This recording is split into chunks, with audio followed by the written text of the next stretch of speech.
Hey guys, my name is Mackenzie, and today I'm going to talk about how we can overcome fear, worry, and expectations.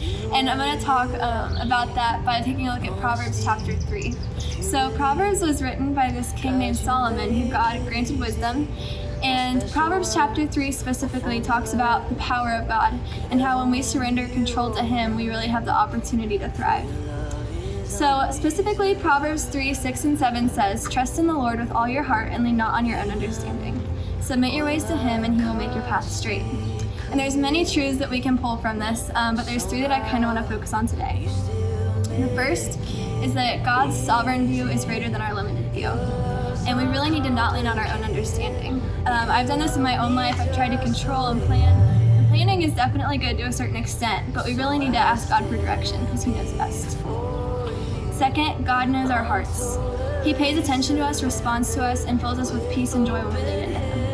This is reaffirmed in James 4:8, where it says that when we draw near to God, God will draw near to us. Last, God is active. We do not have a passive God. When we trust Him with our lives, He will work to make our path straight.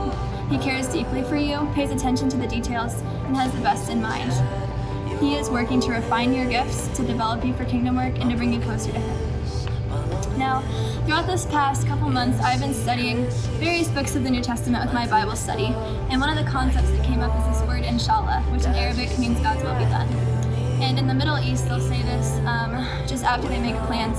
So they'll say, "I'll see you next week, inshallah," just to recognize God's sovereignty. And imagine if we all lived with this concept of inshallah, God's will be done. We would constantly be recognizing that God has a plan for our lives. We would be leaning into His presence and would be trusting Him with our lives. We would worry less, live in the moment, and take a step toward our full potential of what God is calling us to be. This year especially, I think that we've all felt the heaviness and chaos of the world. But we have to remember that we have a God who is stronger than we can comprehend, who fully knows us, and who loves us every minute of every day. Today I want to encourage you to walk forward with confidence in your Creator, who has carried you through the hills and valleys of the past. Surrender your fears, worries, expectations, and dreams to Him. As Ephesians 3:20-21 tells us, He will do immeasurably more than we can ever dream or imagine.